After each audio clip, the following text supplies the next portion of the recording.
Hello, everyone, and good morning. Welcome to our live feed update for August 20th. I'm your host, Taran Armstrong, and with me today is Pooya. How you doing, Pooya? I'm tired. I don't have a cool way to spin it. I'm exhausted. I'm tired. And I mean, I'm excited to talk about all this and with you as always, but I cannot emphasize this enough. I am tired. Yeah. We've got a lot to talk about as we explain to you everything that happened yesterday on the Big Brother 23 live feeds. It was day 44 in the house, and we had an eviction, we had an HOH competition, and we had discussions for today's nominations. So let's get straight into it here. I think there's a lot of people that are going to be looking for an explanation as to what happened here. So we'll do our best to help you understand the ununderstandable. So we started the day yesterday prior to the eviction. Nothing too important goes down. However, we did get a conversation from Tiffany to the cameras where she talked about is Kylan lying to me because he's telling me that Xavier and Hannah might know each other, and it's making me think. Basically, this is something that Kylan has been speculating about to Tiffany. I think she's already been a little suspicious of Xavier, and looping Hannah into this has made her think even more. She's already now made a final three with or at least proposed a final three with Kylan and Hannah, as opposed to Xavier and Hannah, and just more of this sort of long-term planning stuff. Not much to do with the current situation, but worth noting. Worth noting. And honestly, if there's anyone in the house that's going to speculate on things like this, potential familial ties, relationship tie twists, it's Tiffany. So her mind wanders always. Yes. So we are going to get Brittany voted out of the house here on the eviction night. Sarah Beth then wins the HOH. Alyssa's going to say later, and honestly, I believe her, that Tiffany was pissed when Derek lost to Sarah Beth. And she probably had the same reaction I did, honestly. Oh! Oh! This, No, I'm not okay with that. No. Yeah, that was a pretty exciting HOH for what was set up. And honestly, you can't write this stuff. The fact that the house target wins here in a very peculiar position, you know, it's in a weird way interesting. It was intrigue, but then once you realize it might be the remix of last week's HOH reign, you get tired. Again, I'm very tired. Yeah. So right away, Kylan is going to tell Sarah Beth that he would prefer Claire and Derek X as the targets this week. They tried to flip the vote on him. How dare they? And that they should be the targets. Sarah Beth, though, not really into that. Not really into that. She says that she really likes and trusts Tiffany. She thinks that Tiffany is on the up and up. And that she wants to move forward with Jackpot, and she thinks that's the direction that she should go. So that means working with Tiffany and Claire, and potentially going after Xavier and Alyssa, who she does not particularly trust. She also tells Kylan that she does not want to do one-on-ones. Nobody liked his, and so she doesn't want to do. They're dumb. Kylan. I'm not doing. Maybe we'll do some. I'll talk to some people, but I'm not going to do one-on-ones. I'm going to get lots of sleep tonight. She tells everyone, this is my HOH. This is not going to be Kylan's HOH 2.0. We're going to get this out of the way quickly. I'm going to get to sleep, and it's not just going to be a rehash of Kylan's HOH. I'm going to do my own thing. I'm going to move forward with Jackpot. The lie detector reports this is a lie. Exactly. Famous words, yeah. Oh yeah. The minute she was like, I've seen what it does to HOHs who do not get sleep. That will not be me. That will be you. That will be you. That will be us. And we're back at it again. Yeah. So the whole like idea of not doing one-on-ones and having some on-ones, this is kind of one of those things where you start thinking about what has happened in a season that shapes up that season, whether you like it or not. Now the one-on-ones are part of the expected situation for this season. And look no further than someone who didn't want to do them and then somehow ends up doing them and then some last night. Yes. So she does end up doing one-on-ones. She says later that she's like, well, I guess I wanted to give everyone an opportunity to talk to me, which, yeah, that's the point of one-on-ones. Granted, I can understand why she wouldn't want to do Kyland one-on-ones, which is not give everyone an opportunity to talk to me, but give me an opportunity to interrogate everyone. But she talks to Alyssa, and Alyssa tells her, as I said, that Tiffany was really upset when Derek X lost to her in the HOH competition. And one of Sarah Beth's primary goals this week is that she wants to eliminate the roulette power this week so that it's not in play next week. Similar to the second veto that she wanted to be used last week as opposed to any future weeks. I think that this is not a good idea. Knowing what we know about the game and how it's structured, it's not a good idea. She should not want the roulette to be used this week, and potentially screw up her own HOH just so that she's less likely to touch the block via the roulette next week. Now she doesn't know that, and given her logic, I can understand why she would want it out of the way while she's safe. But even then, there's an argument to be made that it's better for it to be used next week. Derek X is actually going to make that case to her in his one-on-one, but we'll talk about that when we get there. Basically, she wants it to be used, and so she says that she wants Alyssa to play for the roulette and to win the roulette. Yeah, so this is something that she brings up. I mean, ultimately, keeping both powers in, there is a chance that this comes up a couple times last night where 6 people can be safe next week, right? And if you do not have the opportunity, if you have safety this week, keeping it for later does make sense. But I think potentially her worry is that she's boxed out of being able to afford anything, which makes sense, right? Because she will have, let's say she gets another 50 this week, she would have to get at least a 75 the week after, or 75 this week to be able to get the roulette if the roulette's there. So if anything, might be more of a preservative. Well, let it get out of here now so that if I can't afford it next week, I'm not one of the 3 remaining people that's not the 6 that get safety or something like that. I think that's been her concern, which was also someone who talked about wanting to flush the power last week. So that's kind of been the main focus of her mission tonight, is to figure out how people are going to react to this. Like, there's not so much an interrogation like Kyland has had done, but it was more so she was on a mission to find out who wants to spend their bucks this week and how would they spend it and how would that go for her. Yeah. So that's she basically gets Alyssa to agree that she will play for the roulette if she gets enough money. Now she says she only got 50, and so she would need to get 75 in order to afford to play for the roulette this week. And so if she can afford it, she will play for it. If she can't afford it, then she will ask Xavier to play instead for her.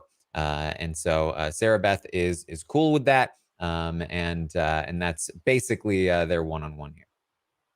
Yeah, there's not much else to take from it. Actually, Alyssa does throw a little tidbit out. She, like you mentioned, she mentions the whole Tiffany being mad that you won, potentially trying to plant that seed, which I do think is important for the next couple of conversations that happen right after this first one-on-one. Yeah, she tries it. She tries to put it out there, tries to put some doubt into Sarah Beth's head, but it does not quite land. In the meantime, Tiffany is going to be talking to Hannah. Tiffany's goal for the week is we need to make sure that Sarah Beth does not take out Derek. We need Derek in the game because he is going to remain a target. And also just for petty reasons, she doesn't want Sarah Beth to succeed in doing anything important. She's willing to sacrifice Claire if that's what she needs to do. But she wants to make sure that Sarah Beth is not the one to take out Derek X. Yeah, anything to have Sarah Beth's resume not look very shiny. And obviously Derek X would be a pretty big trophy for that resume in Tiffany's eyes. So the fact that at this point she's like, listen, let the cookout be safe. And I would like Derek X to be the one that stays, because again, also Derek X will never go after her. She can use Derek X to get someone else out. That is ideal for her in this instance. But I do think the little bit of the petty reason for not wanting to Sarah Beth to have a good resume is decent, and it's funny. Again, this is going to be very funny considering who's next in that one-on-one session for me. Yeah. So Sarah Beth talks to Tiffany, and Tiffany is coming up here like expecting like Dr. Evil to spin around petting the cat and hitting the trapdoor button on Tiffany. No! But she comes in and she's like, look, you have to put me up. I get it. I'm willing to play in the roulette. If I get enough money, I'll play in the roulette. I understand. I understand you have to do what you have to do. And Sarah Beth's like, well, what I want to do is really lock in the jackpot and move forward with you guys to the end of the game and not put you or Claire on the block. Right. Yes, that's what I meant. That's what I meant to say, is that you do what you have to. Yeah, the jackpot. Mm-hmm. Yep. Yes. Love the jackpot. Oh, the cha-ching. Us women working together, right? Yeah, cool. It was pretty, again, the fact that Sarah Beth is the one who volunteers this and says, hey, how about them jackpots? The revival is on. The revival tour is happening. It's interesting because even in the early stage, right before the one-on-ones, when she was talking to Kyland, she kind of let it be known that she wants to work with Tiffany and Claire, and cites that she feels comfortable and trusts Tiffany looking out for her, whereas she didn't really think she got the same vibe from Alyssa. Similarly mentions that at the end game, we can beat Tiffany and Claire in competitions. We might not be able to beat the other two. So these were things that were already on her mind. So when then she says all this, and then Tiffany has also come in with this worry, the way Tiffany switches it up real quick. And again, this is more, I got to commend Tiffany's social game here. The fact that we know Tiffany has wanted Sarah Beth's head on a spike for a month, and Sarah Beth's none the wiser, is incredible. Since week 3, since the end of week 2, right? Or was it the end of week 3? Now I don't remember. Since week 3, she has been on a crusade against Sarah Beth, very publicly. To most of the house, she's been spouting conspiracy theories about Sarah Beth. She's been saying all kinds of things about Sarah Beth. She's been actively avoiding Sarah Beth, not wanting to talk to her, shunning her in one-on-one conversations. And still, the poll that Tiffany has is that Sarah Beth feels like Tiffany is the one person in this house, apart from Kyland, who listens to her and makes her feel heard and makes her feel comfortable. That is ridiculous. Yeah. The power of lending someone your ears at any given moment really does help. I just can't get over it. The fact that, we saw Tiffany try and put in that work to get the flip to happen against Sarah, and she just doesn't see it. Completely blindsided by this. And as a Tiffany fan, I love it. It's very fun to see. I really can't believe that is the case. Sarah Beth talks to Tiffany. She wants to lock in the jackpot. Tiffany says she is worried about the guys. She says that specifically like Xavier is somebody that they should maybe worry about. Again, Tiffany with a little bit of anti-Xavier stuff here. I think she is trying to potentially get him and maybe Alyssa on the block. That wouldn't be the worst thing in the world for Tiffany. And watch out for these guys, because they're going to stick together and they're going to want to take each other to the end. They're going to be worried about the women sticking together and voting for a woman in the end. This is basically just a line that just continues to be said by both genders constantly, and nobody ever actually does anything about it because it's not an actual reason to do anything. The big thing that comes out from these first two conversations with regards to discussing the remaining people of the respective genders in the house is that Derek F pretty much gets discounted. She's like, so the three guys, and sorry, Derek F. Okay, he's completely discounted as having any capability of beating anyone. And I think this is kind of where potentially SB starts realizing maybe Derek F should be on the block, even if as the pawn. It starts coming up a little bit. She kind of brings it up in front of Alyssa. And then here, I feel like in her mind, it's like, okay, Derek F kind of just is there. I could just throw him up there. So I think this is one thing that I wanted to note. Mm-hmm. I think that at this point, I think from the second she won and throughout most of these conversations, she's been thinking Big D and Azza as her nominations in order to potentially backdoor Alyssa or Xavier in particular. But we will see how that shapes up as we continue through the night. She's going to talk with Hannah. Hannah also basically alludes to the fact that if she needs to go up, then she needs to go up. And there's nothing that says it's fine. It's fine. They talk about how they're all good now. That Hannah does say that she was told that Sarah Beth was the reason that she went up on the block the first time, and so on and so forth. But they've cleared it all up, and they're all chill, and it's all fine. And this conversation doesn't go really anywhere. No, I'm just happy to see because, if we remember where Hannah and Sarah Beth's relationship was, Sarah Beth literally trying to push to get him out on that one HOH reign, to Hannah out on that one HOH reign. To see that they've patched things up, even when they were patching it up, it seemed a little bit shaky. They're fine. They're seemingly fine. I feel like ultimately, if SB has it her way, Chada's not really who she's looking at to take out here.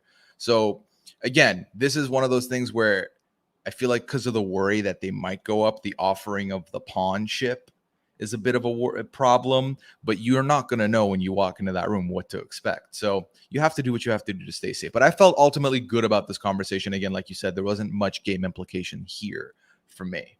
Mm-hmm. So she's going to talk to Claire. She lets Claire know, Sarah Beth lets Claire know that the working with the jackpot long-term is her best bet. Claire agrees. Claire also says she's worried about the guys, gives the same sort of spiel about that. Sarah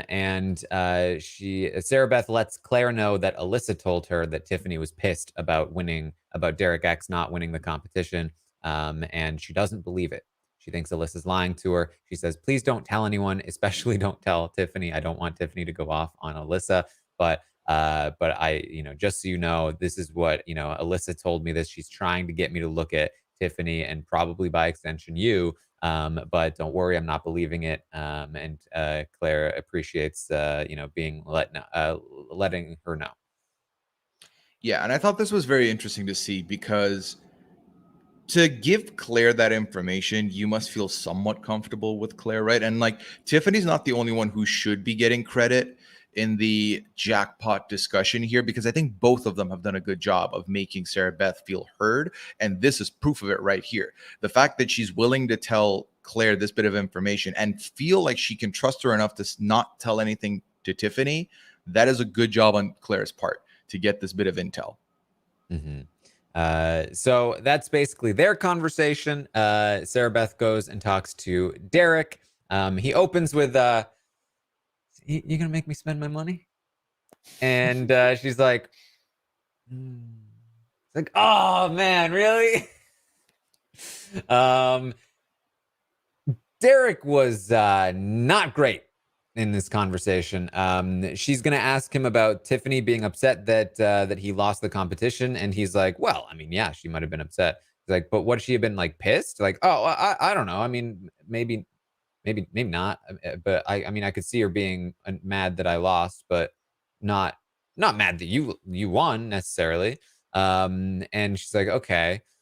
She says, well, I know that Alyssa was campaigning against me in the week when I was on the block. He was like, campaigning against me? What? No. What do you mean no? Of course you. No, I didn't see her campaign against you at all. What do you mean? She was, I mean, with Christian on the block? She's like, yeah. I don't know. Like maybe I saw her in a couple of rooms, doing something. I think he misinterpreted this, thought she was talking about Tiffany and not Alyssa, and thus jumped to the defense. But this really starts kicking this conversation off in some weird directions. And she's like, but I mean, Alyssa wanted me out against Big D. He's like, what? What are you talking about? Big D? What does Big D have to do with anything? He's like, what do you mean? You're the one that told me that she was campaigning against me to Big D, against Big D. He's like, what do you mean? Like before the veto? Oh yeah, no, yeah. Oh God, yeah. Because the veto ceremony hadn't happened yet, and they thought that Big D was going to go up on the block next to you, and so they were campaigning. Now I remember. Yeah, definitely. That's what happened. And she's like, okay. And that's not a lie. And he's like, no.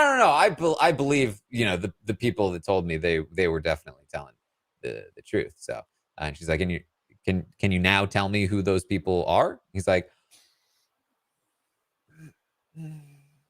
I just, can I ask again first? She's like, really?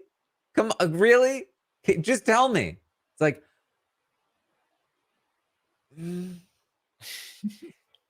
yeah, I just want to ask again. I'll ask him again real quick. She's like, all right. Yeah, this was, to this point, the worst one-on-one thus far. For everything that was just highlighted, it just felt like, the truth wasn't there. The transparency wasn't there. And this is not a good look, obviously, when you're not willing to give up some information to the HOH. So that is not great. Him immediately coming in asking about, like, should I be spending, are you going to make me spend my money? It's DX, so I know the humor is there and it comes off. But then also, if you think about just the bare bones of the conversation, immediately your only concern is about your spending, because he wants to save his money going into next week for the coin de tas. So he makes that very obvious. I think ultimately this made me very worried about DX with Sarah Beth here, because again, everyone else had done a good job thus far. Even Alyssa, who her lie got caught out by SB, did a decent job. Derek X was the first one to really shake it up in a bad way. So they do go on to talk about Alyssa and how she lies, and she has a tell when she lies, which is that she looks you straight in the eye with like intense eye contact. And it's something that Sarah Beth noticed that she only started doing to Sarah Beth when Sarah Beth hit the block. And she was doing that to her in the conversation in their one-on-one. They also talk about the coup d'etat next week and how basically he's like, I don't understand why you want the power to be used this week, because if it's used next week and I have the coup d'etat, then I can just reverse anything that happens with the roulette with the coup d'etat. And she's like, that does make sense, but she ultimately reverts back to wanting it used this week. And so she agrees that she does not want him to play for the roulette this week. She does want him to stay and keep his money, use it for the coup d'etat next week. They talk about the plan that Kyland had discussed, which is that he would volunteer for the block so that he could coerce DX into playing for the roulette, using it on him, and then he would be safe all week long. She does not want to do that plan. And Derek agrees that they wouldn't do that plan, and that they both agree he will save his money, he will not play, and he'll go for the coup d'etat next week, and then he doesn't have anything to worry about this week. Yeah, we didn't nearly talk about that Kyland plan enough. I was going to talk about it later with the when he. You want to put it in the later pack? They Pooya, they spend an hour and a half on it. So yeah, they really did. Okay, we'll put it for Act 2. Sounds good. Yeah. So then we're gonna get Sarah Beth and Azza. Azza tells Sarah Beth that she would have targeted Kyland if she had won this HOH. Not gonna lie. Look, I respect you, Sarah Beth. Sarah Beth says, if I need a pawn this week, if I nominated you this week, it would only be as a pawn. Basically prepping Azza to be a pawn. Azza understands, and she's cool. And they both look beautiful. And that's their conversation. That they tell each other that. Not that it's not true, but it wasn't just me commenting. To be clear. Yeah. You're like, I might also agree, but that wasn't me saying it outright. Yeah.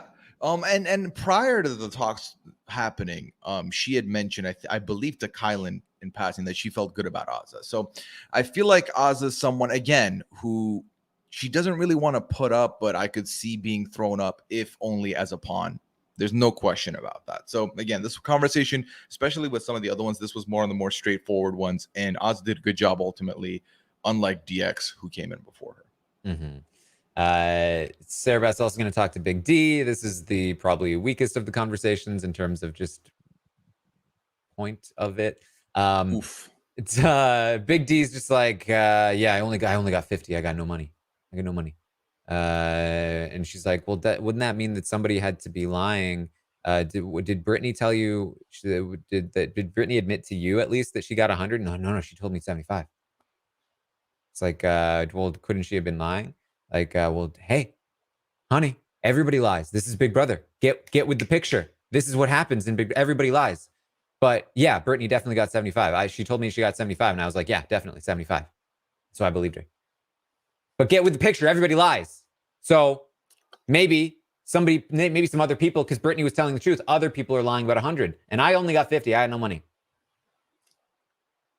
I want to make sure everyone knows this is a direct quote from Big D to Sarah last night. Hello, HOH. Welcome to Big Brother 23. Hello.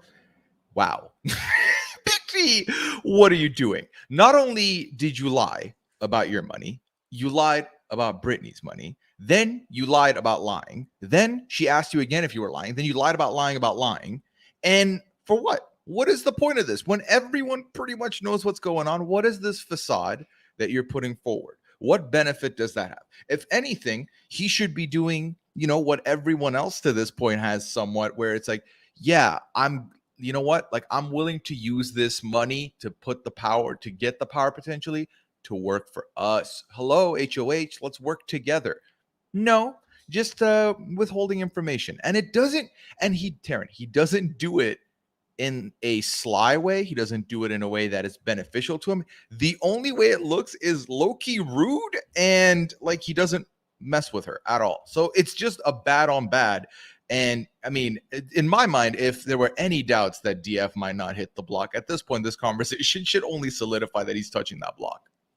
Yes, Sarah Beth's also going to talk to Xavier, and he agrees that that he would like for Alyssa to play so he can save his money. Kind of implies that he would play for Alyssa if she did not have the money, but doesn't really agree to it. I don't think he will, personally. I think that he will do his best to bank his money, but he will still need to get 100 at one point, assuming we have the same amount given next week as this week. Although that seems very unlikely to me at this point, given what we're about to talk about, which is that basically, if things shape up the way that they look like they're shaping up, nobody will be able to afford the coup d'etat next week, which I don't think is what they want. So that's basically that. He's gonna throw Clara and under the bus a bit for the vote flip and everything, and then. That's pretty much it for Xavier. Yeah, Xavier did so. Obviously, while these one-on-ones are going, the other camera has like little bits and bobs of other people talking. I wasn't paying all that much attention to those. Obviously, the focus being on the HOH, but I did see X try and get some people on the same page of mention putting up Tiffany and Claire. If you are asked, like that's who you should be looking at putting up or pushing potentially. I think his plan ultimately is to save. Now, Taran, again, point of clarification here. They go alphabetical for this casino That's what they high did roller last thing. time. Yes, They don't and know that's what for they're sure that assuming they will again. do it again, but they're saying if it goes alphabetical again, then Xavier will once again have that sort of prime spot of being able to know, or at least have heard from everybody in terms of what they claim to have done.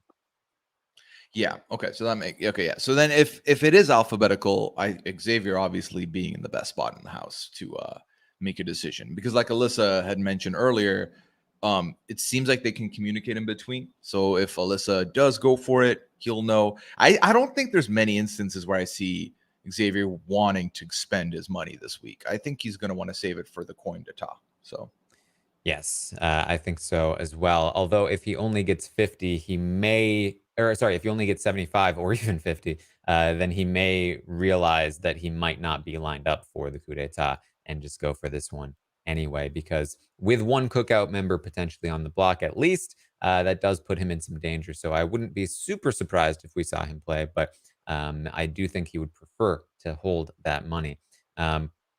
So brief hiatus in the action here before we get to the big conversation of the night. There's a couple of real shady moments here over the night. Sarah Beth is going to get her HOH room, and this is a clip that's been going around. It's a pretty good one. Sarah Beth in the letter she gets is from Shelly. First of all, Tiffany was like, "Oh, I can't wait to see a picture of Shelly," which was funny. In the letter, Shelly says, "It's not fair that other contestants get to hug and cuddle you, and I don't get to," which means something to at least the people in the house. Sarah Beth tries to save this by being, "Oh, she's coming for all of you. She's coming for you guys. You're all hugging and cuddling with me." And when Sarah Beth says that, Tiffany's face is, oh boy. And Xavier is right next to her going, they couldn't hide their faces at all. And the idea that no one would get what this message is really saying. There's one person this is about. There's only one person this could be about. And at the very least, that's how the other house guests chose to see it. It was pretty awkward. So we're finally then going to get to said cuddling as everyone's getting ready for bed, and Kyland is going to come up to the HOH room and get the rundown on what the plan is here with Sarah Beth now that she's talked to everyone. And this conversation, it started at around 2 a.m. on the West Coast. It's I mean, they had been talking prior to that, but going up to the HOH room to really hammer this home was around 2 a.m. And so they go up to the HOH room. Everybody else goes to sleep pretty quickly. And they're just talking through scenarios, kind of cuddling on the bed. And again, just everyone's asleep. They're up in the HOH room. They've got security cameras. They can see if anybody's nearby. They're in the bed. They can see the screen. I've been waiting for Kylan to finally have one of these late night conversations in the HOH room so we can stop with the whispering. So they're up in the HOH room. Everybody's asleep. And for about 4 hours in the HOH room, they whisper the entire time, Pooya! The entire time they're whispering. Why? Why are you whispering? You're in the HOH room. You can see if people are coming. Nobody can hear you. Why? At this point, just to piss you off by the feels of it. I use this extension. It's a volume master thing that allows me to bump up the volume to 600%. I hate using it because if one little thing changes, if one feed gets cut, it's going to wreck my ears. So I hated this because even with that, I have to do this like I'm a DJ and try and really get in sync with it. And it's not a song I'm trying to jam to, so it doesn't feel good. But Taran, when you tweeted that out today, I was like, Taran doesn't tweet unless there's something really important, and this clearly bothered him. So I was very much ready for you to get angry on this. I spent 2.5 hours this morning listening at double speed to Kylan cuddle whispering with Sarah Beth. That was my morning. Thank you. I appreciate it. Because here's the other thing. Let's talk about a little bit about the way this works.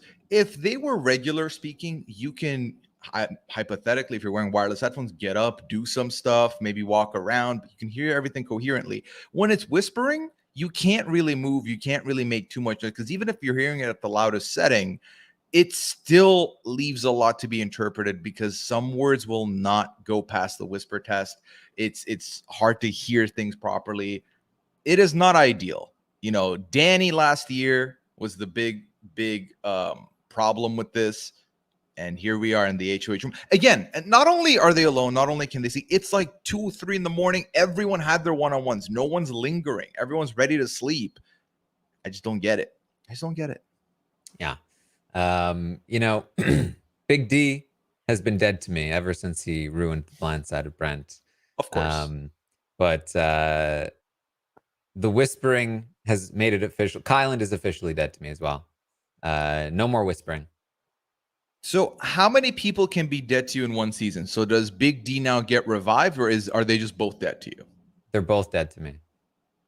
Okay. I'll keep a track of this. How many people die to you by the end?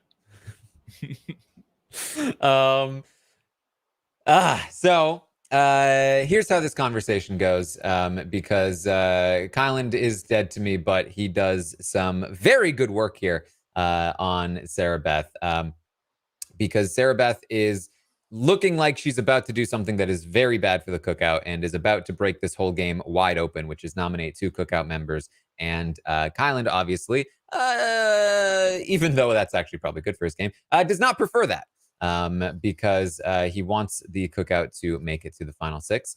And she says that he's running through scenarios. She says he's talking about how, again, he feels like Claire is somebody not to be trusted. He feels like Derek is not somebody to be trusted. He feels like they can work with Xavier and Alyssa. She doesn't really agree. They go on for a while about that until finally she says, look, I guess the way I'm looking at it is there are 3 people in this house that I feel like I can't trust and that I can't beat. And those 3 people are Alyssa, Xavier, and yes, Derek X. And so if that's the case, then I want to leave my options open for a backdoor with any one of those people. How about that, Colin? Does that work for you? And he's like, okay, yeah, we can work with this, right? 2 of the 3 of those are non-cookout members. So if 2 of the 3 of those are targets, then we can maybe get somewhere. He goes on to say that between Derek X and Alyssa and Xavier, Derek X is a lot more dangerous if you think about it, because Derek X he can go anywhere. He can work with anyone. Because Xavier and Alyssa are a duo, they're alone. No, they can't go anywhere. They can't work with anybody. She's like, what about the Jokers? They're not going to work with the Jokers. Come on. They're going to work. We're going to work with us. And Derek X, he can work with anyone. Don't you think? It's like, okay, yeah, that makes sense. Like, no, it doesn't. What do you mean that makes sense? It's crap. It's 3 a.m. This is why it's making sense. I get it now. Yeah. When you think that a potential free agent might not work with you, but then a duo who you see as a duo, who you would assume would pick each other, would work with you for your benefit and not each other's benefit, it's gone off the rails a little bit. But no, Taran, when you know it's all gone wrong is that Kyland tried the stuff earlier, didn't work, didn't stick. And now suddenly Kyland is the Sarah Beth whisperer, and literally to piss you off. And everything he's saying is starting to shape it up. It's starting to shape the week up. No one thought, Sarah Beth even declared, I want this to be my HOH. It started to become Kyland's HOH once it hit 2 a.m.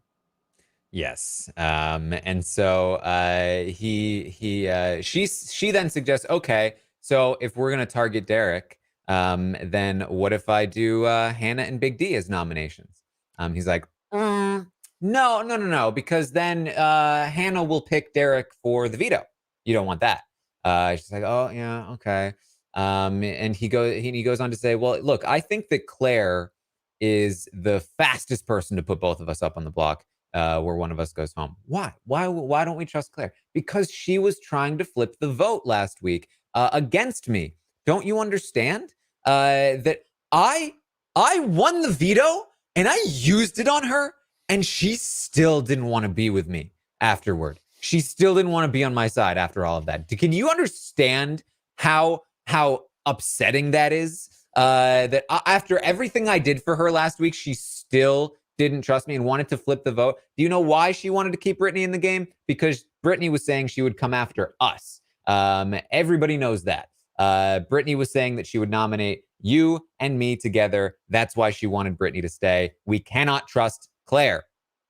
Sarah Beth says, I don't know. I just feel like if that were true, if Claire said those things or if she was using those motivations, somebody would have ratted her out. No? I mean, Alyssa was in that room trying to throw the target on anybody but herself. Why wouldn't she have used that information? And Kylan's essentially just says, because she's not worth it. Nobody cares about Claire. Nobody wants to point anybody to Claire. Everybody knows it. They just didn't care to say it. And she's like, okay. So we can't trust. No, we cannot trust Claire. Cannot trust her at all. It's like, okay, but Tiffany and Hannah basically volunteered to go up on the block. Yeah, but we can't trust Claire. You have to understand. She's like, okay, so, okay. I just came up with an idea. Kylan. How do you feel about this idea that I just came up with? What if I nominated Claire? I think you just cracked it, Sarah Beth. Great job. You've done an amazing. This is a great idea. He inceptioned her vocally. It wasn't subtle at all. It was very transparent what he was doing. His arguments were very, shallow at best. It full on inceptioned her. And she's like, look at me taking the reins. Look at me driving this bus. I'm killing it. Yeah, I think the one thing he did well in putting the distinction between Derek X and Claire potentially talking about flipping this vote is that he said Derek X only said it from a perspective of, well, I will not be safe next to Big D. I'll lose. Whereas Claire was defying the wishes of Kylan, her savior, the man who put the veto around her neck. And you can't be doing them things. You just can't be doing them things. Mm-hmm. So wow. The thought process here is that if Claire goes up on the block next to Big D, that basically everyone should then play for the roulette. Alyssa said she would play, and if she can afford it, if she can't, Xavier will play. Derek X will probably play, and because he'll be worried that he'll go up. You can get Big D will play if he has the money because he's probably lying about only having 50 because he'll be on the block, so he'll want to play. Tiffany will play for Claire. Hannah, we can maybe get to play for Claire. And so like lots of people will be playing, and it decreases the odds of one of her targets, aka primarily Derek, but also potentially Xavier or Alyssa from winning the roulette power and being safe for the week, thus preserving her options, flushing the power, and you can see where like because I call these like logic tunnels. You can just get lost down a path that like you start thinking like, okay, how do I solve this one problem? How do I solve this one problem and it fits this solution and this solution? How do I solve for all three of these that fits? And you go down this tunnel, you're trying to fit each one into these three different criteria, and you start completely losing the plot of like what you should actually be doing, and you get lost, and it makes more and more sense, and you're like, yes, I think I've solved it. This is if I go here and then move over here and then back over here, then I hit everything. I get all the candy. And that's where she is right now. She feels like she can solve all of her problems like this, but then she goes, if Claire gets upset about it, and Kylan's like, what is she gonna do about it? She's like, yeah, but I don't want to make Claire an enemy. He's like, she's already an enemy. Yeah, you're right. Yeah. Okay. Yeah. It's like, remember again, I won the veto. I used on her. She still didn't want to be with me. She is an enemy. It's like, and then she's like, okay, yeah. Oh, but if I do the same nominations you did, I just look so bad, right? And Kylan's like, no, listen. If you put up Claire and Big D, then Derek, listen, this is the thing, because you don't want to do Hannah. Here's why. If you put up Hannah, then Derek is actually less likely to play for the roulette. Huh? Why does that make sense? I'll tell you why. Because if you put up Claire and Big D, Derek is going to feel like, oh, these nominations were made specifically to get me to not play in the roulette. And thus, I want to play in the roulette in order to make sure I'm safe because she's trying to trick me. So the fact that you're trying to trick him into not playing means that he will play. Whereas if you put up Hannah, he'll feel safer that this is not a backdoor play for him because putting up Hannah would obviously imply that he would play. And Hannah has the money to play. So he'll think, okay, Hannah will play. I don't need to play because this is not a backdoor for me. And thus, putting Hannah up will mean he doesn't play, but putting Claire up will mean he does play. And she's like, oh, good point. Yeah, okay. Sure.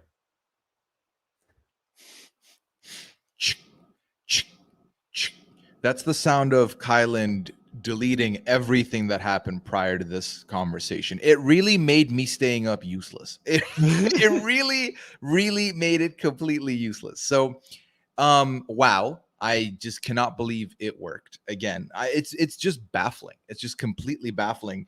And, you know, I saw some people mentioning both on Twitter yesterday and then a little bit today in our chat of like, well, you know, maybe she just said this to go to sleep. No. You don't know about the monologue. So you'll find out soon enough. So she says basically, okay, so Claire is ultimately the backup target then. If she needs to leave Claire up on the block, then she'll have to tell Claire, sorry, but I found out information about you toward me, and you're gonna have to go home because of it. And they then get into Kyland. Kyland tries to push his luck and tries to get himself nominated again. So Kyland's idea for this is that instead of Big D, he should be the one that goes up on the block initially. And that way, if and when the roulette power is used, he'll be the one, or he'll be more likely to be the one pulled off the block, and thus be safe for the rest of the week. Can't be randomly roulette nominated. Now, in order to fully understand why he thinks this is a good idea, you need to understand Kyland and the way he thinks about the show. So Sarah Beth says, like, this doesn't make sense.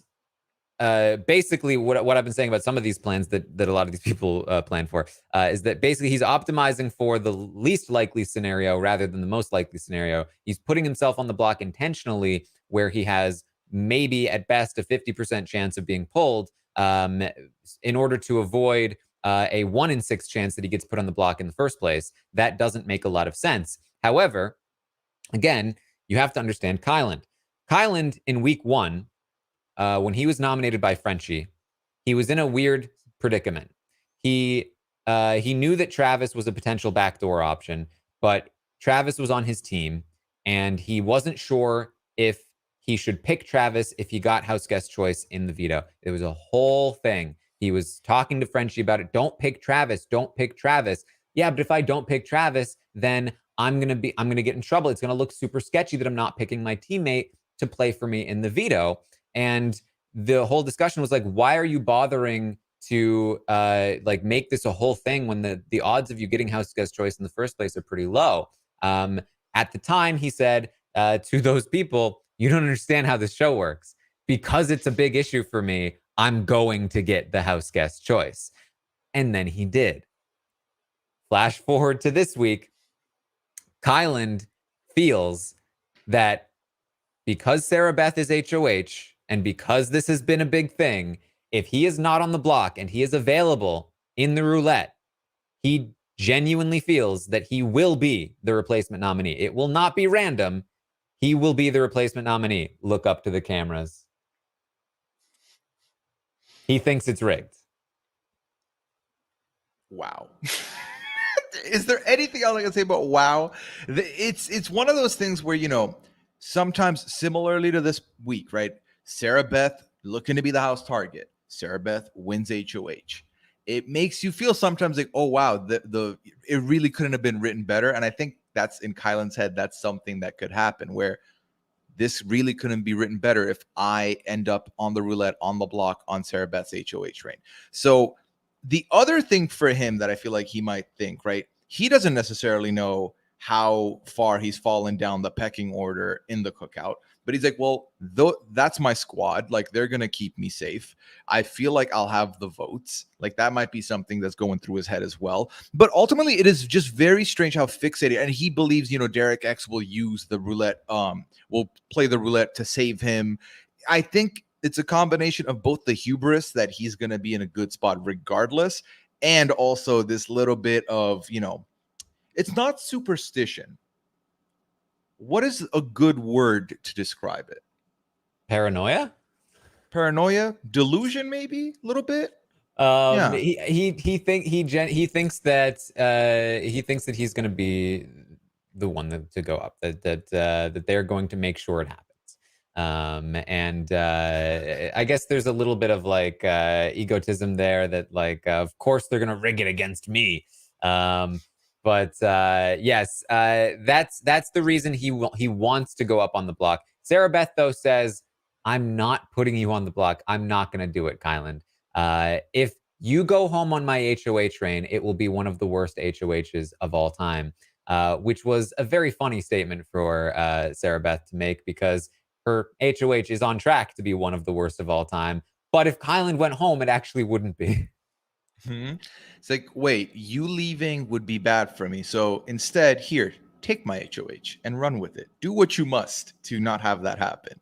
Really. Yeah, it's, again, the idea that we started the night, after the second one-on-one, I thought Alyssa's 1,000% on the block. Somehow it looks like she's going to turn on the Kings, which is a big plot twist. And where are the Kings in the mentions now? Nowhere. Yes, they're potentially in the talks for if there has to be a backdoor plan in motion. Maybe Alyssa can touch the block potentially. But this is somehow we got here. And I don't know how. They're not sleeping enough. We're not sleeping enough. And the day, literally, Taran, I went to make my coffee before I sat down here to open the call with you. And a feeds bot were like, the house guests are awake. I was like, when did they sleep? They're already up and moving. This house is not stopping. Constant.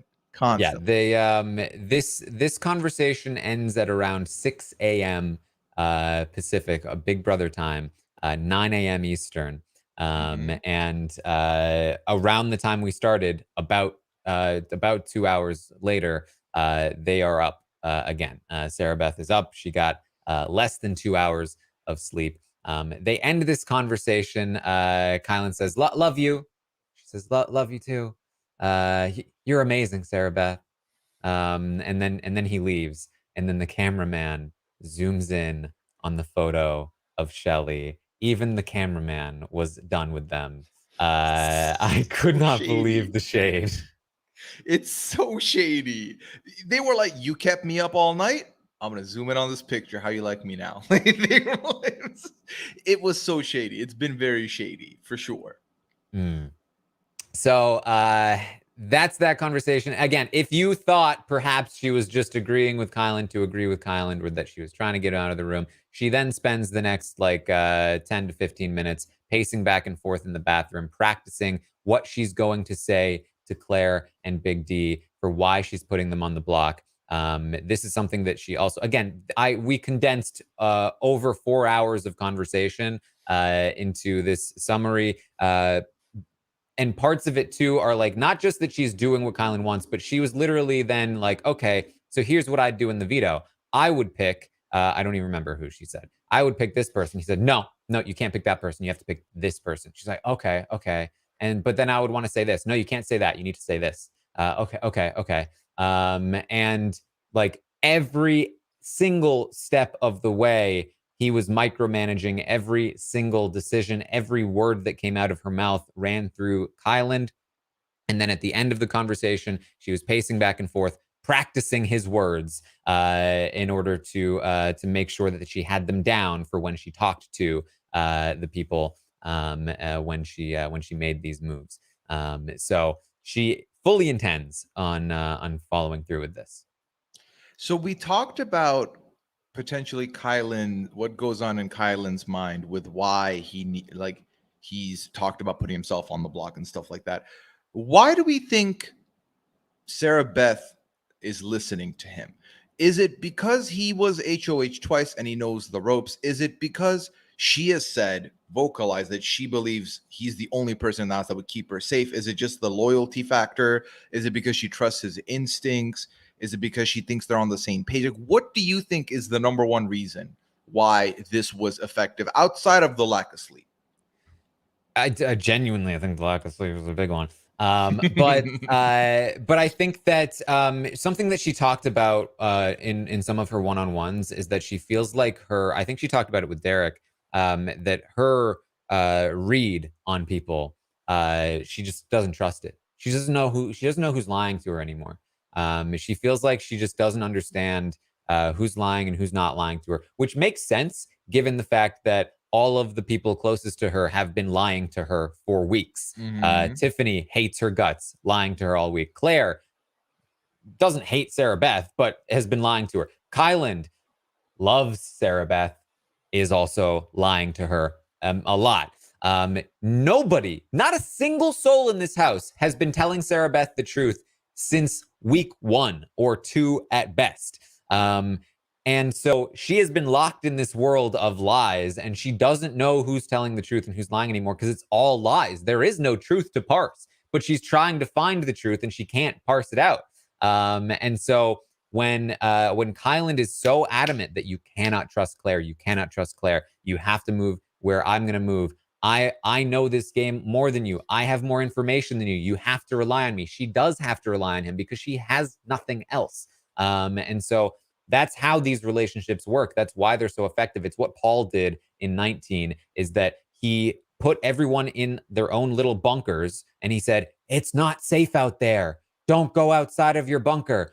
I'll take the risk and go out there and talk to everyone else. And then I'll be your sole source of resources and information. And they were like, okay, Paul, we trust you. And that's basically where Sarah Beth has been put here. She's been put in the bunker. And Kyland is saying, don't worry, I've got this. Trust me on this one. I will lead you in the right direction. And she's saying, all right. I mean, and I think, again, this is a testament to how well everyone is doing in snowing her and snowing some of the other house guests. Like, we are seeing everything. So when we see how close she is to making the right decision and then completely getting sideswiped, there's a combination of being worn down, the lack of sleep, but then also she should question her trust with people or her reads with people because she has been on the wrong side of them. She felt most comfortable about Tiffany last night after Kyland, and Tiffany's the worst person for her to potentially trust. Tiffany has wanted her out for a long, long time. So it's one of those things for me where I feel bad for her, right? But also she's fallen into this completely. We'll see what happens today. I do not see the results changing. I think the nominations are set. And we'll just have to wait and see what happens with the roulette and who ends up on, should someone win the roulette here. Yeah. But I just, at this point, Taran, I don't think that SB is going to be able to, I mean, I can't say that because there's a lot of time between now and the veto ceremony. So I'm not going to say never, but it feels like she's going to take the L on this one. Yeah, and I mean, the thing here is the reason why, you know, I genuinely would qualify this as potentially one of the worst HOH runs ever is that it's not like she can trust Claire. It's not like this is the wrong read necessarily, but it's that she is living in a world where she has bad reads to begin with. She's then, but those bad reads actually may help her in the game inadvertently. Kyland is giving her alternative bad reads. Here's bad reads that benefit me rather than you. She's accepting those bad reads, which are more accurate in some places and less accurate in other places, the places that are more beneficial to him and less beneficial to her. He's then giving her really bad logic to follow on top of those bad reads. And she is following along with the really bad logic. It would be one thing if she was operating on bad information, but good logic. It would be another thing if she was operating on good information, but bad logic that was warped by Kyland's influence. But she is operating on bad information on top of bad information, using bad logic on top of bad logic to get to one of the worst possible places. And And that's all on top of the fact that if she was really doing what was best for her, she would say, screw you, Kyland, I'm putting 2 cookout members on the block because I figured out the cookout. But that's a whole other thing that we're already kind of giving a pass to. So this is very, very dangerous. However, we should discuss the sort of ramifications of these nominations, because for as much as Kylan did do some good work here, like I said, it wasn't great logic, and it actually isn't necessarily the best case scenario for the cookout. He was not able to manage, he did try, he was not able to manage Alyssa and Claire nominations, which would have been best case scenario for the cookout. And because of that, there are still some openings here that could lead to an unintentional success by Sarah Beth's HOH reign. And just quickly an aside, this is why I appreciated Vanessa on her season. She didn't always make sense, but Vanessa at her finest was always able to trick people with logic that at least made sense. It was actually the good. She was able to make things make sense. She was able to position things in a way where she was able to make very good, strong, logical cases, and didn't have to make up bad logic. Which, look, I appreciate it. Again, major kudos to Kylan for making this nonsense somehow work. But I appreciated Vanessa for actually being able to come up with solid logic that would actually stand up to scrutiny. Yeah, he just threw everything until something worked, and it was like, okay, don't move it; it might tilt over. Like, let's be careful here. Also, ultimately with Sarah Beth, and with a lot of people in this house that are not with the cookout. Like, you think about what Sarah Beth was talking about last night when she first talked to Kylan. She said, "I want to play this week so well that I'm guaranteed a spot in the final 2. I want to navigate to the end." And we know, right? We're looking at this. I'm like, you're drawing dead. I don't see you making it there at all. But she doesn't know better. She assumes she still has skin in the game. She assumes she still has capability to do it. But it's like she's solving a puzzle, but it's a different puzzle than the box it came in. The box has like the picture of a pirate ship, and she's making a puzzle of like a car, and it's just not the same picture. So she's looking at the complete wrong page, has the complete wrong pieces, and is operating under that fact that she has all of her stuff lined up. It's, again, she's in a losing situation. It's a puzzle where you put it together and it's a picture of like a train or whatever, and then but she's taking the pieces and she's trying to make like a deformed smiley face out of the pieces. It's like, no, it's supposed to be a rectangle with a picture inside, not make a picture out of the. Okay, all right. Yeah, I also want to just take this moment and say just the imagery of someone forcing in pieces that do not belong bothered me very much. So I did not like that. This is my problem listening to their whispers all night, is that not only was it whispers, but it's whispers of just inane logic that's mangled to the point of unrecognition. Like, it's absurd. Here's the thing, Taran. It worked. We report on it on an isolated day, right? This is Friday. Here's what's happening. Tomorrow, here's Saturday. Shout out to the editors who are going to have to figure out how to make this work on Sunday. I don't know what they're going to pick out and who they're going to give credit to and how that's going to go. So that'll be funny to see. Yeah. So it's just to understand my perspective here, to give another metaphor, if Vanessa, like watching Vanessa paint logical arguments was like watching, a master painter paint artwork, and watching everyone else be like, wow, yes, I must agree. Watching Kyland trick Sarah Beth into doing this was like watching a child draw with crayons, and then somebody being like, wow, yes, this is amazing. This is art right here. Can I buy this right now? Yeah.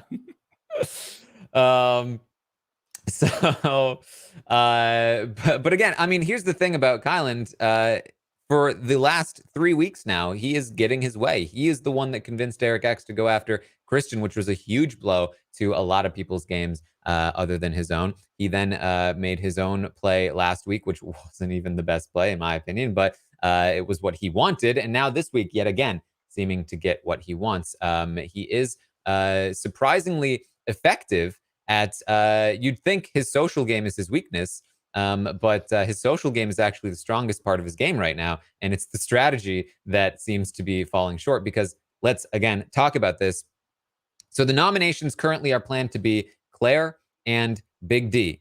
Those two end up on the block. The idea is that a lot of people play in the roulette competition. Now, nobody else knows this plan yet.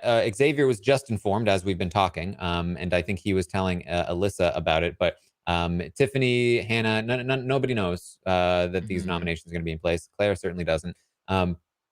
But if everyone does play in the roulette, this puts us in a weird place. Tiffany and Hannah, would they use the roulette power? Would they play for it? If they do play for it, they have to use it on one of them. Tiffany or Hannah using the roulette power on Big D would be massive sort of red flags for everyone in the game. Why are they not using it on Claire? So because of that, they may choose not to play in the roulette. But if they choose not to play in the roulette, they're also sort of showing their cards. Why are they not playing in the roulette? Tiffany, at the very least, can claim, I didn't have enough money. But Hannah has basically let everybody know at this point that she got $75. And so she can definitely afford it. She can maybe say, like, I was saving it. But still, now Claire's going to feel a certain type of way about Hannah. Like, why didn't you compete for me to pull me off the block? So they could maybe theoretically get away with not playing it. Derek may play it in order to protect Claire. She will certainly be trying to get him to. And he she'll probably make the argument that, watch out, Derek, you're going to be backdoored. But here's the thing. Why would Tiffany and Hannah feel comfortable enough to not play, given the fact that Claire's on the block? Why do they feel so comfortable with Sarah Beth not targeting them? So it's a little bit tricky there. And then things get even more tricky if Derek does play and Derek does win. If Derek wins the roulette power, he is likely going to remove Claire from the block, and now they are both safe for what we believe to be the entire week. And that means that, things are getting a little bit trickier, because the roulette power then comes into play. If the roulette power lands on a cookout member, which it is very likely to at that point. Remember, there are only 4 non-cookout members now. If one of them is Sarah Beth and she's HOH and safe, one of them is Derek and he won the roulette power and he's safe, one of them is Claire and she was pulled down from the roulette power and she is safe, that only leaves Alyssa as the only person not in the cookout who is vulnerable. Now, luckily, Alyssa is one of Sarah Beth's targets and thus could end up on the block by the end of the week and going home. However, with Big D on the block, there's basically, that's a 1 in 7, 1 in 6 chance that Alyssa is put on the block randomly, and a 5 in 6 chance that a cookout member ends up on the block next to Big D. That could be Xavier. It could be Kyland. It could be Tiffany. It could be Hannah. It could be Azza. And so if that happens, if it's, for instance, Kyland, and then Claire or Derek also wins the veto, I don't know that they're particularly likely to want to use it to save Kyland or anything like that. If they feel like they're going to be able to get Kyland out, especially if they are very sure that Kyland influenced the nominations to get Claire back up on the block, then Kyland could be in trouble. So basically what I'm telling you here is that I am making a petition, forming a petition. I'm petitioning the Big Brother gods. Big Brother gods, let Derek X win the roulette power.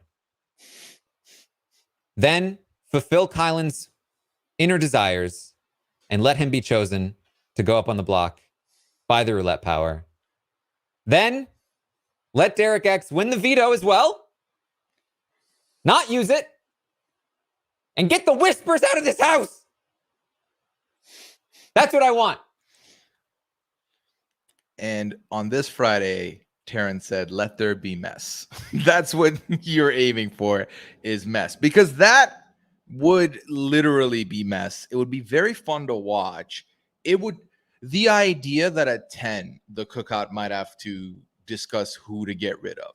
And knowing how far down Kyland has fallen in the pecking order, that would be a lot. That would make this week be very, very interesting. Now, let me also point this out, that by Taran saying this and Taran wanting this, I feel like we're not going to get this. Okay.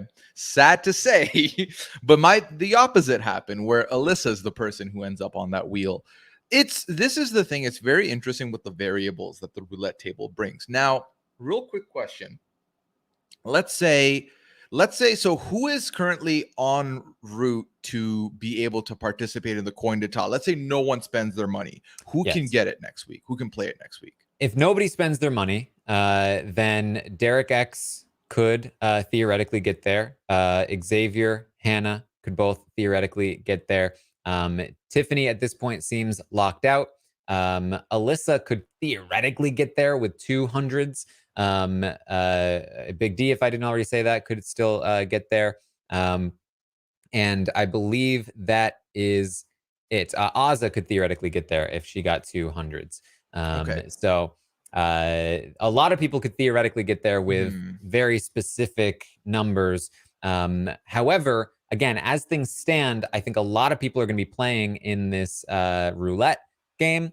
And basically how this might play out is that if, for instance, Xavier plays, let's say Xavier gets another 75. He plays in this. He's down to 25. He's out of the coup d'etat. He's out of the coin of destiny. Derek plays. He spends 125 of his 200. Even if he gets another 100, he's still short 25. He can't play in the coin of destiny game. Let's say Big D gets another 100. He plays. He's now down to 25. He's out of contention. Alyssa only gets 75 max this week. She can either play or not play. It doesn't matter. She still can't get there. Hannah, if she chooses to play this week, will not be able to get there. And just like that, nobody will be able to afford the coin of destiny. Right. So to me, I just cannot picture a world where they will allow for that third power not to be looked at next week. So let's say everyone opts in to play this week.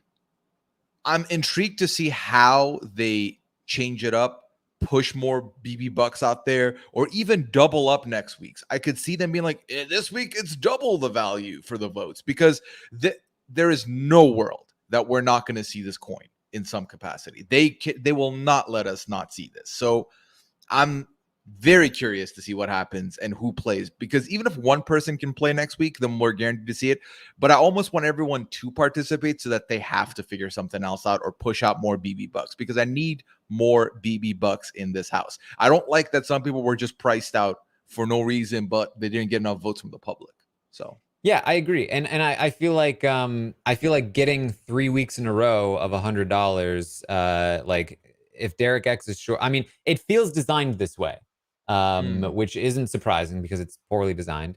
But it feels designed that if Derek X gets $200 and then $300, he can either play in the roulette or the coin of destiny, not both. But he could do the double veto and have both if he gets both.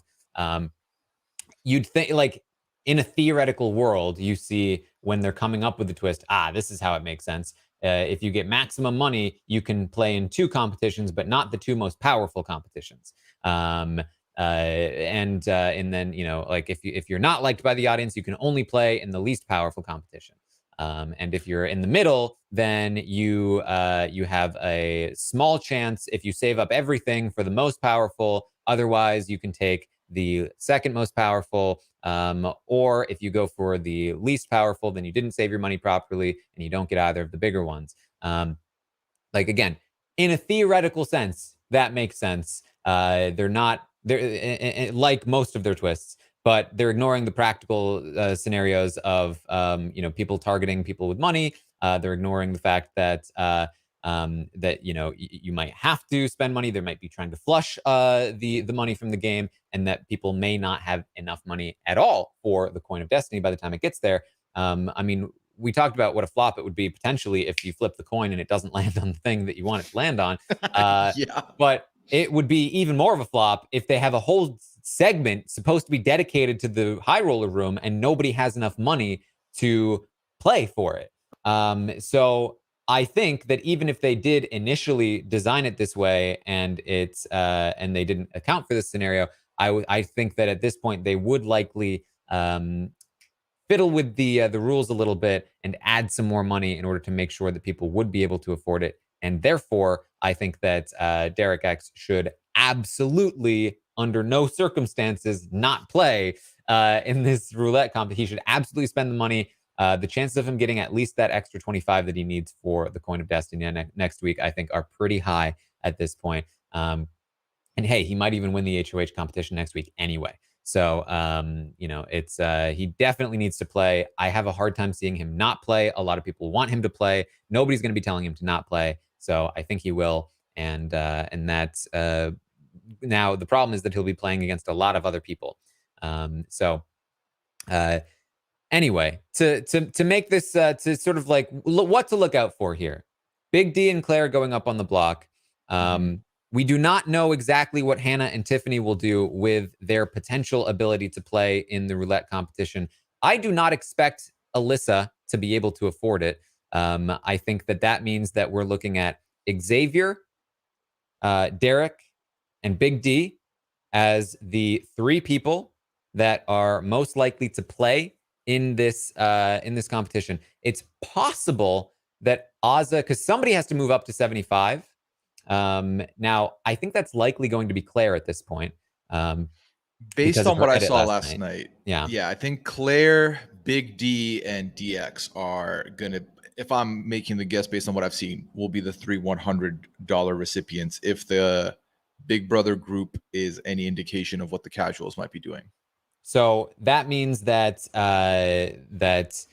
Claire could go up to 75. So that would mean somebody else has to go up to 100, either Hannah or Xavier or Tiffany potentially. None of that really matters in terms of whether they play for the roulette. If Claire could theoretically get all the way to 100, that seems unlikely. But in that case, all three of them would maybe stay at 75.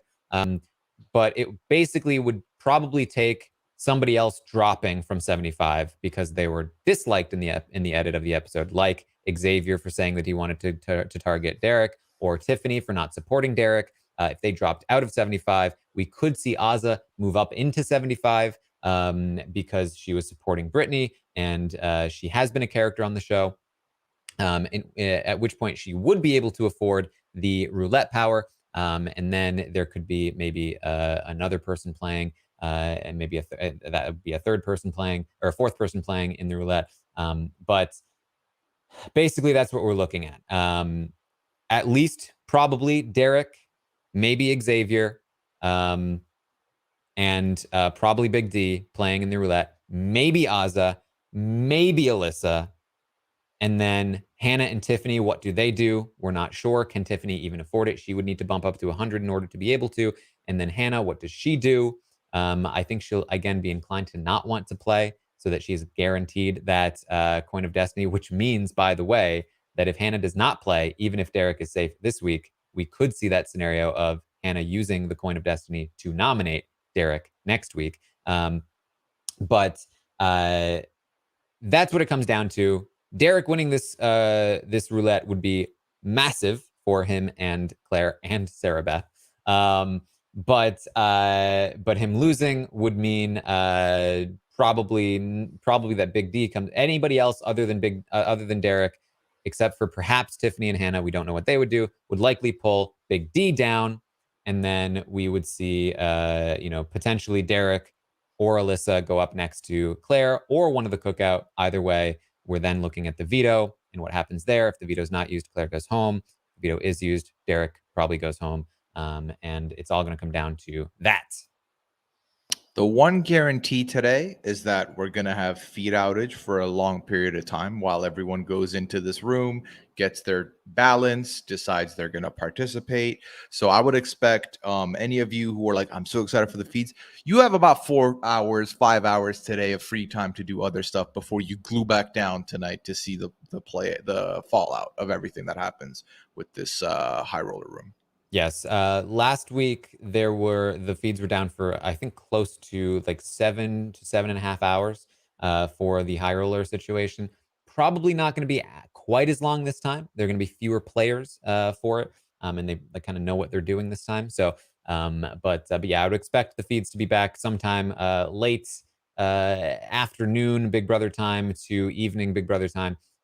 So keep an eye out for that. And we'll see. We'll see where things go. This week still has a lot of different potential paths, but at the moment, I would still say that Derek is the most likely evictee, followed by Claire, followed by random person who we don't know yet. So, so we'll see. We'll see where everything goes. And of course, again, just massive kudos here to Kyland. I mean, he really pulled that one out last night.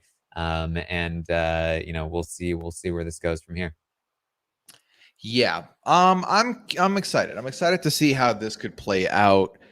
This is the second juror. Now, obviously, there's another week of high roller shenanigans. Then there's a potential triple. So there's a lot that has been stacked for this season to play out. But I'm still enjoying myself. And I'm going to keep optimistic and see where we go from here. Yes. And just to remind people that Sarah Beth started the night saying this is not Kylan's HOH 2.0. And she ended the night saying, I'm going to make the same nominations that he did. So really, really great jury management here, making everyone think that you're playing your own game here, Sarah Beth. So that's what we have for you guys. Thank you so much for joining us here today. I'm going to be live with Rob in just a couple hours, I guess maybe an hour and a half or so, in the patron group for the Q&A. This is a great week for it. If you have questions, there's a lot of depth that we can get into about specific scenarios with all of these powers and everything with the roulette. So make sure you tune in for that. You can also find me on Twitch, twitch.tv/Taran Armstrong. Go live talking about Big Brother there, playing games, all that kind of stuff. You can also find me on Twitter @ArmstrongTaran. Oh, I almost forgot to mention the BB Bucks survey that I released last night. This is week 2 of the survey. Last week was not very accurate, but we'll see if this one is. Fewer votes this time. So probably less likely to be accurate, but we'll see. Derek X was the top vote getter in this survey. 45% said they were giving the majority of their votes to Derek X. In second place, 29% was Claire in this particular poll. Claire was, I believe, third or second last week as well, and then got 50 from the casual audience. So we'll see. Tiffany was in third with 10%, and then Hannah was in fourth with 6%. Then Alyssa in fifth with 2%. And then Big D and Xavier tied for sixth with 1.79% each. So very few votes going to anybody outside of Derek X, Claire, and Tiffany, with just a bit going to Hannah. So worth noting. Pooya, where can people find you? People can find me on Twitter @PooyaIsm. They can find me on Twitch, twitch.tv/Pooya. I will be live tonight at 11 p.m. with the pad, hanging out with everyone, having a good time, answering all the questions. We'll have our Among Us lobby back at it again Sunday. I got a full 15 lobby. Could we get 3 imposters this time? Maybe. We'll see. Tune in to find out. 2 p.m. Eastern on Sunday. And then I've got another stream on Tuesday coming up. It's the Absolute Audacity. And I've got Chappelle, Jacob Jones, and Sasha joining me for what should be messy. So I'm very excited about all of that as far as the streaming prospects go. 90 Day Fiancé podcast still going strong. We've got the second part of the tell coming up this weekend, and I'll be talking about that with my partner and everything, Liana Boris. So that'll be fun as well. And then obviously I'll be back again here next week, Taran, talking about the implications of the third power in the high roller room with the coin de ta. So I'm very excited. Nobody will be able to afford. Oh yeah, it'll be so funny. It was like, well, it's a standard week because this power doesn't matter. That'll be very funny if we get there. A whole segment on the show where they all go in and go, can't afford it, and then the episode ends. Yeah, because they're gonna leave the nominations for the next. Oh, that'd be so funny. All right. Thank you guys so much for joining us here today, and I will see all of you next time.